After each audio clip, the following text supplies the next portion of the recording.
श्री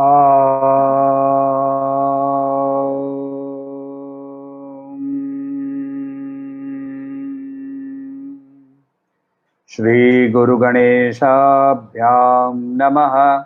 हरिः ओम।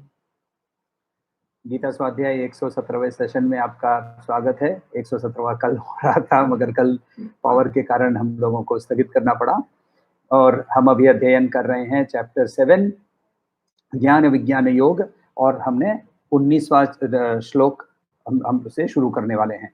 तो एक बार हम लोग फिर पहले 19वां श्लोक को दोहरा लेते हैं। बहूनां जन्मनां अन्ते ज्ञानवान् मां प्रपद्यते वासुदेवः सर्वमिति स महात्मा सुदुर्लभः। तो कल शायद यहाँ रुके थे हम लोग कि वासुदेव वर्ड यूज कर रहे हैं श्री कृष्ण। सर्वभूतेषु वसति यः वासुदेव। सर्वभूत के अंदर में क्या वास करता है? Consciousness, life force. और श्री कृष्ण ने इसके पहले भी कहा है कि मेरी दो शक्तियां हैं, एक मेरी अपराशक्ति और एक मेरी पराशक्ति। अपराशक्ति को उन्होंने प्रकृति के रूप में दिखाया और पराशक्ति उन्होंने कॉन्शियसनेस, चेतना, लाइफ फोर्स के हिसाब से दिखाया। तो ये दोनों शक्तियों के माध्यम से ही तो सर्वभूतेषु वसति। सर्वभूतेषु के अंदर में क्या क्या है? अष्ट प्रकृति, प्रकृति के अष्ट जो विभाग है वो तो है ही, प्लस कॉन्शियसनेस है। तो ये जो सबके अंदर में है। और ये भी कह रहे हैं कि ऐसे महात्मा जो कि ऐसा देख सके ऐसा उनका दृश्य हो, वो बहुत दुर्लभ है। तो क्यों दुर्लभ है? का दृश्य हो वो बहुत दुर्लभ है। तो क्यों दुर्लभ है? क्योंकि हम ना इन जनरल हमारे अंदर से कोई आनंद अपने आप से प्राप्त नहीं करते हैं। हमारे लिए आनंद, हाँ जरूर, आनंद के लिए खोजते रहते हैं। क्यों? क्योंकि आनंद एक्चुअली हमारा निजी नेचर है। और दूसरा, यदि आपको कोई पूछे कि आपको कब आनंद चाहिए, तो आप थोड़ी बोलेंगे घड़ी देखूंगा, पंचांग देखूंगा, समय शुभ है कि नहीं। आनंद मुझे अभी इसी समय तुरंत चाहिए। करेक्ट? तो ये आनंद के पीछे जो दौड़ते हैं हम लोग, since we can not identify हमारे अंदर ही वो आनंद है, तो हम क्या करते हैं? हम उसको बाहरी विषय वस्तु व्यक्ति के अंदर में खोजने की कोशिश करते हैं। व्यक्ति के साथ संबंध, विषय के प्रति प्रेम, वस्तु के प्रति आकर्षण, और ये आकर्षण को जैसे ही मीट करते हैं तो भगवान रमण महर्षि एक बार बोल रहे थे कि टॉक्स विद रमण के किताब के अंदर में बहुत सुंदर से दिया हुआ है कि we get happiness when we acquire something, not because the happiness is inside that thing, मगर उस समय मेरी मन की जो वृत्तियां हैं वो बंद हो जाती है। चित्त वृत्ति निरोध, रिफ्लेक्शन दिखता नहीं है, वो नीचे से और ऊपर से चारों ओर से वो रिफ्लेक्शन के कारण वो आनंद की उत्पत्ति होती है। तो वहां से, तो इसीलिए योगी जो जो जो महात्मा है वो क्या कहता है? वो हम लोगों ने कल भगवान शंकराचार्य का एक श्लोक देखा भज गोविंदम के अंदर में, योगरतो वा भोगरतो वा योगरतो वा संगरतो वा निस्संगः। तो वो वह कहाँ क्या कह रहे हैं वहां? यस्य ब्रह्मणि रमते चित्तम नंदति नंदति नंदतेय। यानी जब ब्राह्मण के अंदर में लीन होते हैं तभी नंदती नंदती, खेलते ही रहते हैं आनंद के अंदर में, ऐसा से भगवान शंकराचार्य कहते हैं। और वो देखकर हम लोगों ने चैप्टर श्लोक 20 का हम लोगों ने शुरू किया अध्ययन। तो वहां हम लोग पहले वापस शुरू करते हैं और तोड़ तोड़ के रिपीट करेंगे आप लोग। कामस्तैस्तैर्हृतज्ञानः प्रपद्यन्तेऽन्यदेवताः तं तं नियमम् आस्थाय प्रकृत्या नियता स्वया। एक साथ, कामैस्तैस्तैर्हृतज्ञानः प्रपद्यन्तेऽन्यदेवताः तं तं नियमम् आस्थाय प्रकृत्या नियता स्वया। तो कामे ही का मतलब हमारे जो इच्छा, काम जो हमारे अंदर में उत्पन्न होता है, तय ही, यानी नाना तरह से ऋत ज्ञान, काम के तरह तरह के काम के कारण जब हमारा ज्ञान जो है वो अपहरण हो जाता है, तब हम अन्य देवता का सरेंडर करते हैं, प्रपद्यन्ते, पूजन करते हैं। तम तम नियमम आस्थाय, तो उन देवताओं के जो नियम है उनको आस्था समेत अपनी प्रकृति, अपने स्वभाव के हिसाब से उनकी हम पूजा करते हैं। तो यहाँ श्री कृष्ण कोई फैनेटिज्म की बात नहीं कर रहे हैं। पहले हम लोगों को समझना चाहिए कि श्री कृष्ण ये नहीं कह रहे हैं कि जो मुझे नहीं पूजता है वो गलत है, तो I am the only God, ऐसा कुछ नहीं कह रहे हैं वो, क्योंकि वो उस पोजीशन से बात ही नहीं कर रहे हैं।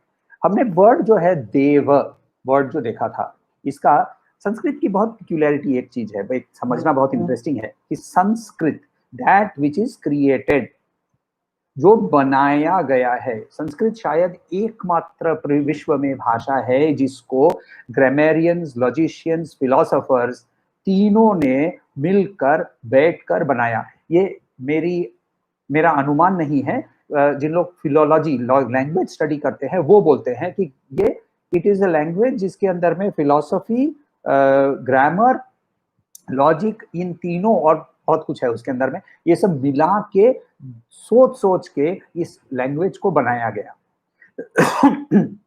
और फिर वो लैंग्वेज को जैसे इवॉल्व करते समय उसके रूल्स के हिसाब से वो इवॉल्व हुआ। तो इसका बहुत बड़ा लिस्ट है।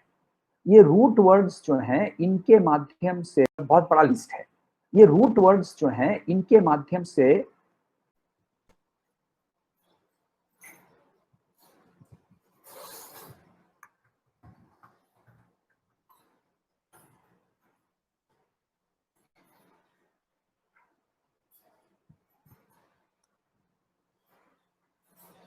तो हम अभी तो यहाँ श्री कृष्ण हमें धातुओं के बारे में बात कर रहा था। तो धातु जो है, तो धातु वर्ड जो है वो तो जैसे दिव वर्ड आता है, दिव का मतलब होता है जिससे जो ब्राइट होता है, शाइन करता है।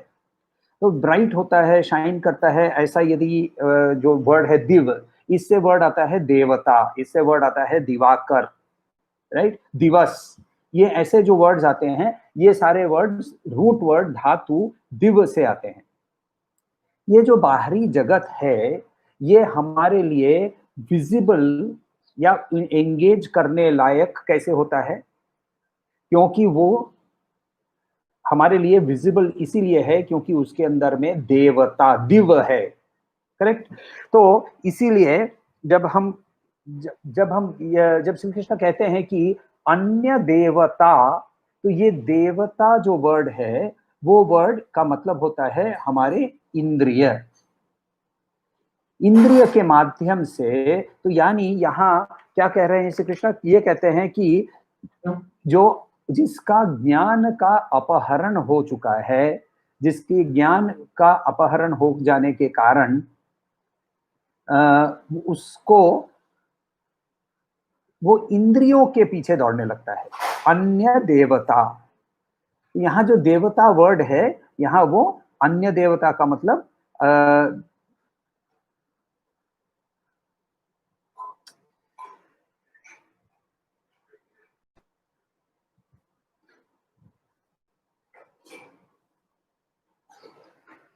हाँ, अब देखते हैं कि ये चलता है कि नहीं। सो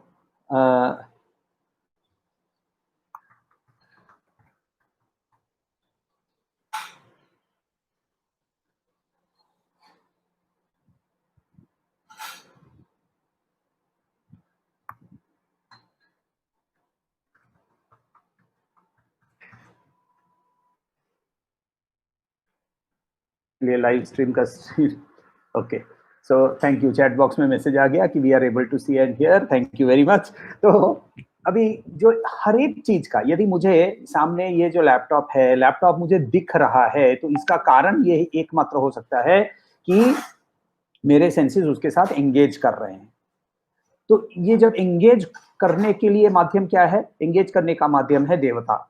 तो इसीलिए क्या किया ऋषियों ने ना, हमारे हर एक ऑर्गन को, शरीर के अंदर में जितने अंग हैं, इन अंगों को भी देवता का एसेंडेंट कर दिया। पुरुष सूक्त के अंदर में चंद्रमा मनसो जातः चक्षु सूर्यो अजायतः, चंद्रमा जो है वो मन से उत्पन्न हुआ, यानी there is a close relationship between mind and Chandrama. आंखों के साथ सूर्य की, सूर्य यदि नहीं है तो आंख नहीं है तो सूर्य नहीं है, ये भी एक रिलेशनशिप। वैसे उन्होंने सारे रिलेशनशिप किए। लघुन्यास के अंदर में जब रुद्र जप होता है तो उसके पहले लघुन्यास किया जाता है। तो लघुन्यास के अंदर में पूरे शरीर के अंदर में देवताओं की का वास बुलाया जाता है। प्रजनने ब्रह्मा तिष्ठतु, पादयोर विष्णुस्तिष्ठतु, हस्तयोर हरस्तिष्ठतु, बाहोर इंद्रस्तिष्ठतु। बाहों में इंद्र का बल होना चाहिए, तब इसीलिए बाहों में इंद्र है। प्रजनन कर का मतलब होता है ऑर्गन ऑफ क्रिएशन। हमारे लिंग के अंदर में, योनि के अंदर में ब्रह्मा है। ब्रह्मा क्यों है? ब्रह्मा से प्रजनन होता है। तो ऐसे करके ऋषियों ने सारे देवताओं को भी ऑर्गन्स के अंदर में ही स्थापित किया। इसका कारण क्या? क्योंकि ऋषियों ने ये क्यों किया? क्योंकि उनको ये याद कराना था कि तुम शरीर नहीं हो, मगर हम वो भूल जाते हैं और हम इस शरीर को ही मैं मानकर, उस सेंस ऑर्गन्स को ही प्राधान्य देकर, और श्री कृष्ण ने चैप्टर 3 में हम लोगों को कहा था इंद्रियाणि परान्याहु, तो इंद्रिय से मन उस ज्यादा स्ट्रांग है, मगर इंद्रिय भी बहुत स्ट्रांग है, ये उन्होंने बताया था।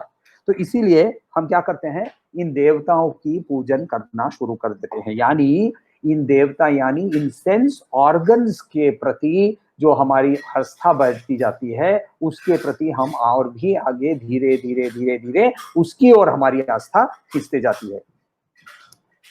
आप कोई भी प्रोफेशन ले लीजिए। अच्छा, यहाँ श्री कृष्ण ये नहीं कह रहे हैं कि दैट इज रॉन्ग।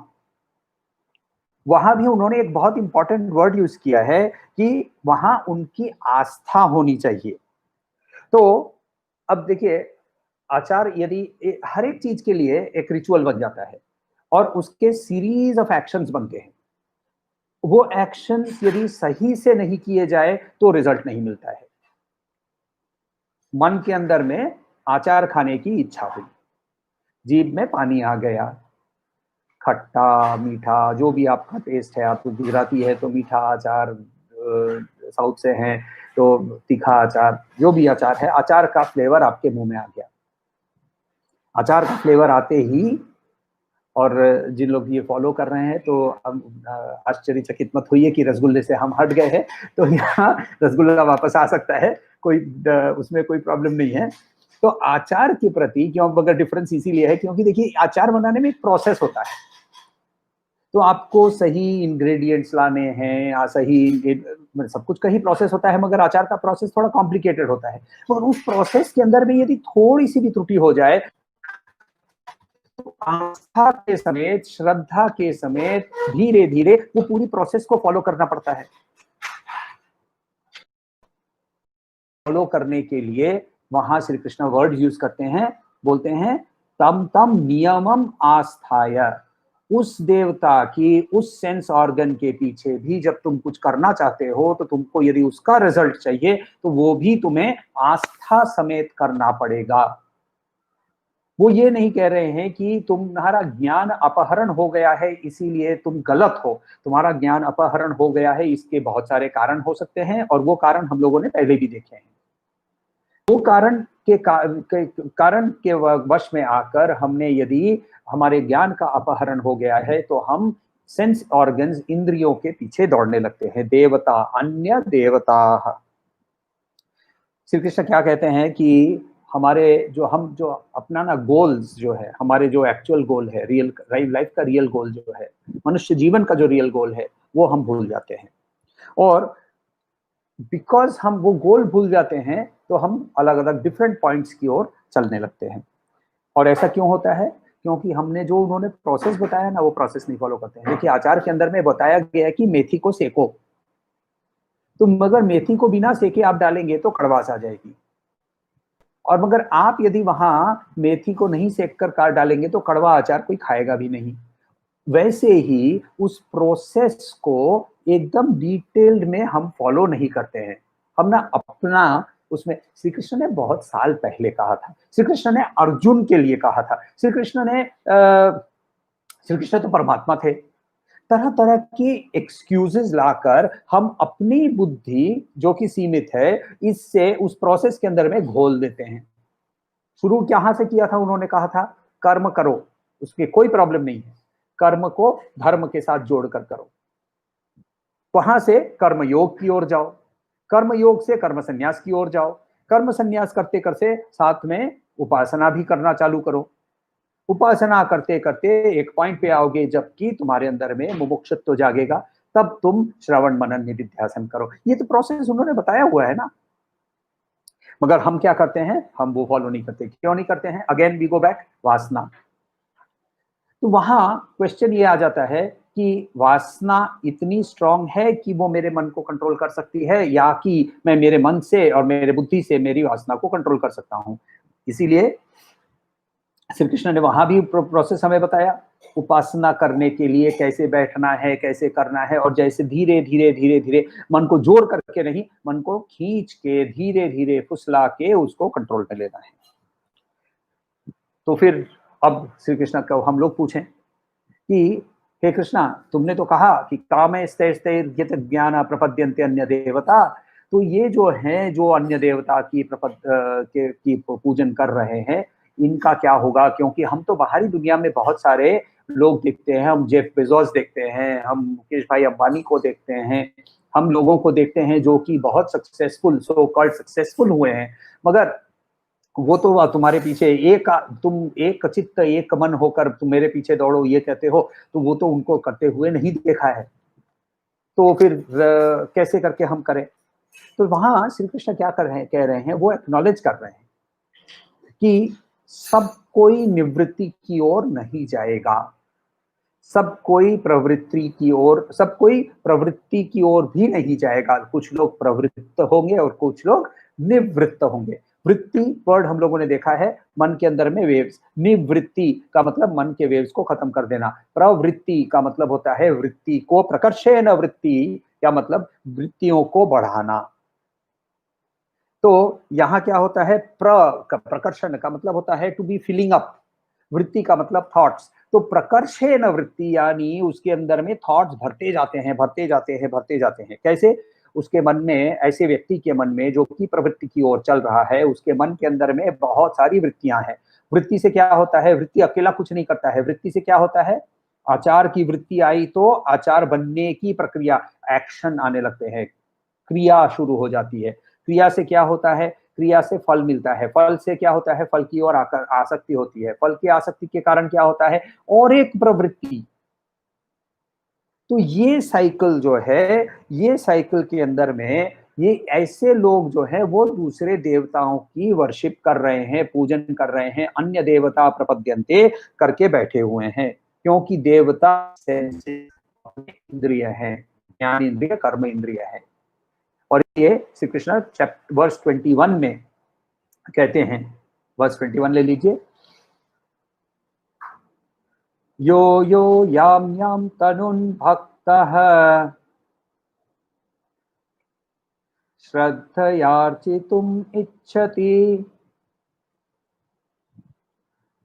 तस्याचलं श्रद्धाम तामेव विदधाम्यहम्। कितना सुंदर है, देखिए वापस कोट करते हैं, यो याम याम तनुम भक्तः श्रद्धयार्चितुमिच्छति तस्याचलां श्रद्धां तामेव विदधाम्यहम्।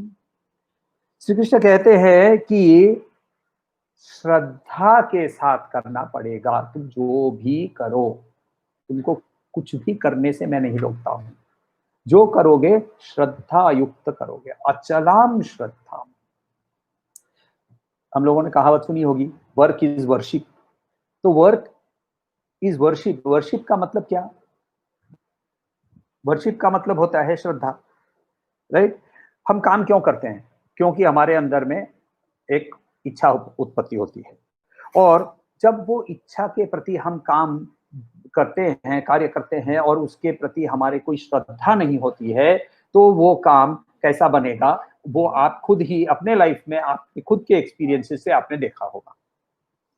तो जब हम उसको काम को श्रद्धा के साथ करते हैं, श्रद्धा युक्त काम करते हैं, तो वो श्रद्धा पहले हमारे अंदर आना जरूरी है। और श्रद्धा और अंधविश्वास के अंदर में मैंने पहले भी हम लोगों ने बात किया है। तो ये श्रद्धा कहाँ से आती है? श्रद्धा आई यदि, तो श्रद्धा कहाँ से आई? आज ही फेसबुक के ऊपर में गुरुजी स्वामी तेजोमयानंद जी बता रहे थे, वो रामचरितमानस के अंदर में से भक्ति के बारे में बता रहे थे, और वो ये बोल रहे थे कि ये जो भक्ति यदि तुम्हारे अंदर में यदि मुमुक्षुत्व आया भी है, जो कि हम लोगों ने विवेक चूड़ामणि के 9 क्वालिफिकेशंस के अंदर में देखा था, मुमुक्षुत्व आना, जिज्ञासु होना, वो भी यदि आया है तो वो भी कृपा के कारण आया है, ईश्वर की अनुकंपा के कारण आया है। और तो ये कहाँ से आता है? ये भक्ति, वो श्री कृष्ण कहते हैं कि बहुत पावरफुल है ये। तामेव विदधाम्य हम, वो भक्ति, वो श्रद्धा, वो अचल श्रद्धा, उस whether it is to earn money, whether it is to create new inventions, whether it is to say कि मैं देश का भला करूंगा, वो जो भी है उस कार्य के प्रति उसकी जो अचल श्रद्धा है, वो अचल श्रद्धा मैं ही देता हूं। लाइफ फोर्स, मोटिवेशन, कॉन्शियसनेस से ही आता है, मगर हम उसको पहचान नहीं पाते हैं, क्योंकि ये आत्मन जो है वो लाइफ फोर्स हमारे सबके अंदर में उपस्थित है, और सब कुछ ही अल्टीमेटली उस लाइफ के माध्यम से ही आता है।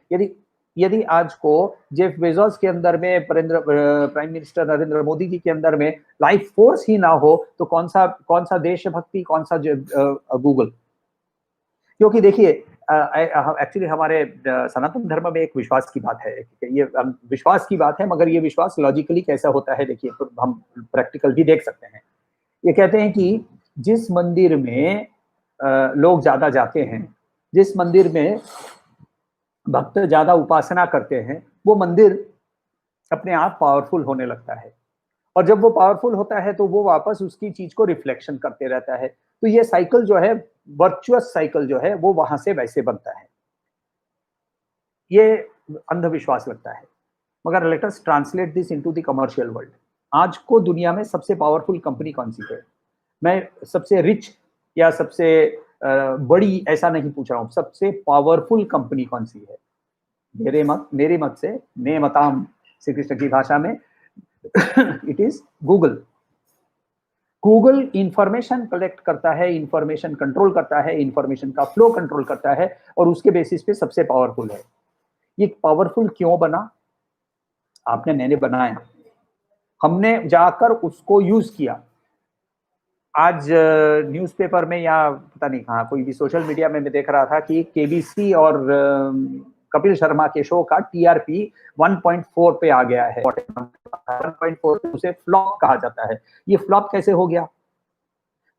लोगों ने सपोर्ट हटा लिया।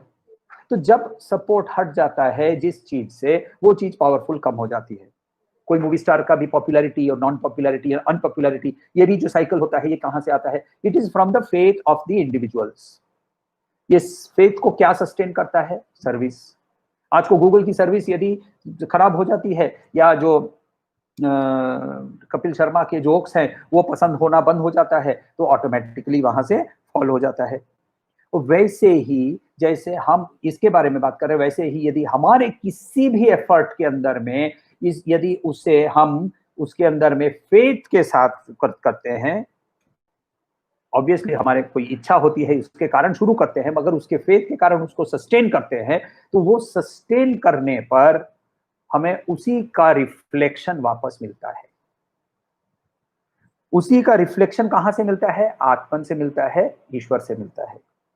यहाँ एक चीज बहुत इंपॉर्टेंट हम लोगों को समझना जरूरी है कि ये कोई भी बिहेवियर हो, रिलीजियस बिहेवियर हो, कमर्शियल बिहेवियर हो, उसको श्री कृष्ण कंडेम नहीं कर रहे हैं। श्री कृष्ण अद्वैत वेदांत सब कुछ को एक्सेप्ट करने को तैयार होता है। खाली परिभाषाएं के अंदर में 2-3 चीज बता देते हैं। एक बताते हैं क्या? अचल श्रद्धा होनी चाहिए। ये नहीं कि आज ये कर रहा हूं, कल ये कर रहा हूं। कंपनियों को हम लोगों ने देखा है, जो कंपनी आज को ये कुछ कर रही है, कल उसकी डायरेक्शन बदल जाती है, कंपनी फेल कर जाती है। और या फिर कुछ सामयिक समय के लिए, क्षणिक समय के लिए वो सक्सेसफुल होती है। तो ऐसी बिहेवियर से श्री कृष्ण मना करते हैं। दूसरा, धर्मयुक्त होना चाहिए, क्योंकि वो उस व्यक्ति के लिए सही होना ये बहुत इंपॉर्टेंट है। यदि वो व्यक्ति के लिए वो सही नहीं है तो फिर वो उसके लिए सक्सेसफुल होना संभव नहीं होगा।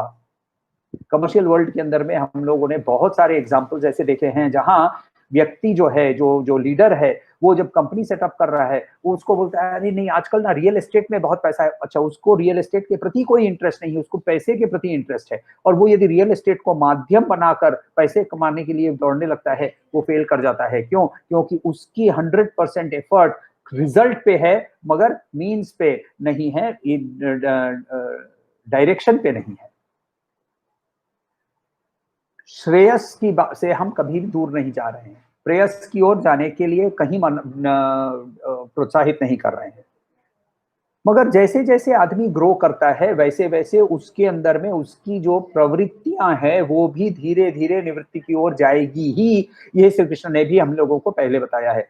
जब आप और मैं दोनों जन छोटे छोटे बच्चे थे तो हमारे पास छोटी डिंकी गाड़ी होती थी, छोटी गाड़ियां होती थी, और उसको लेकर क्रैशिंग करते थे धाड़ धाड़ करके, और जब क्रैश होती थी आवाज तो नहीं होता था, मगर आवाज हम मुंह से बनाते थे, और बड़ी गाड़ी को छोटी गाड़ी से कुचल डालते थे। यदि आज भी वो वैसा ही मैं अभी बैठ के वैसा करने लगूं तो आप ये बोलेंगे कि इसको पागल खाने पे ले जाओ। सही है कि नहीं? तो I have grown out of it. मैं उसको आनंद लेने के लिए बच्चे के साथ वैसे बैठकर खेलूं वो अलग चीज है, मगर मैं यदि वैसा ही करते रहूं तो फिर मैं मेंटली इंटेलेक्चुअली ग्रो नहीं कर रहा हूं। तो वैसे ही जब हम धीरे धीरे प्रवृत्तियों से आगे बढ़कर ग्रो अप कर जाएंगे तो ऑटोमेटिकली तुम्हारे समय के अनुसार, तुम्हारी नॉर्म नेचुरल प्रकृति के अनुसार, जिसके बारे में पिछले वर्ष में कहा था, प्रकृतिया नियता स्वया, अपनी प्रकृति के स्वभाव के माध्यम से हम वैसे निवृत्ति की ओर चले जाएंगे। मगर अगेन, जो भी कर रहे हैं, हम देश सेवा करने की कोशिश कर रहे हैं, हम लोक सेवा करने की कोशिश कर रहे हैं, हम गीता का प्रवचन करने की कोशिश कर रहे हैं, जो भी कर रहे हैं उसके अंदर में अचल श्रद्धा युक्त काम करें तो ही सक्सेस का फॉर्मूला है। तो ये दो श्लोक जो है ये सिर्फ हमारे लिए प्रवृत्ति मार्ग नहीं, निवृत्ति मार्ग नहीं, प्रवृत्ति मार्ग के अंदर में भी हमारे लिए सक्सेस का फॉर्मूला श्री कृष्ण हमारे लिए देते हैं कि तुम तुम्हारे स्वयं की प्रकृति के विरुद्ध मत जाओ। आजू बाजू में तुम्हारे 4 दोस्त गीता का प्रवचन सुन रहे हैं, इसीलिए तुमको गीता का प्रवचन जाने की जरूरत नहीं है, और वो 4 यदि शाम को बार पे जाकर दारू पीते हैं और तुमको इंटरेस्ट नहीं है तो वो भी करने की इच्छा नहीं है, तो करना जरूरी नहीं है। तुम तुम्हारे स्वयं प्रकृति के साथ चलो, धर्म के विरुद्ध मत चलो, और जो भी करोगे उसको तुम पूरी निष्ठा के साथ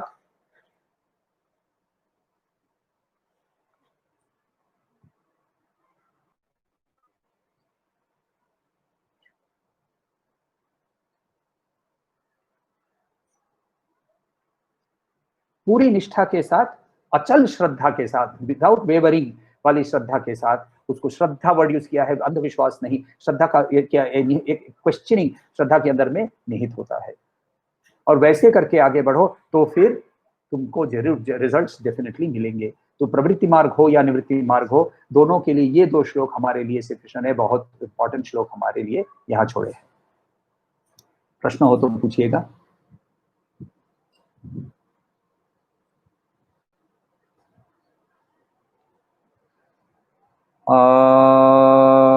शांति शांति शांति।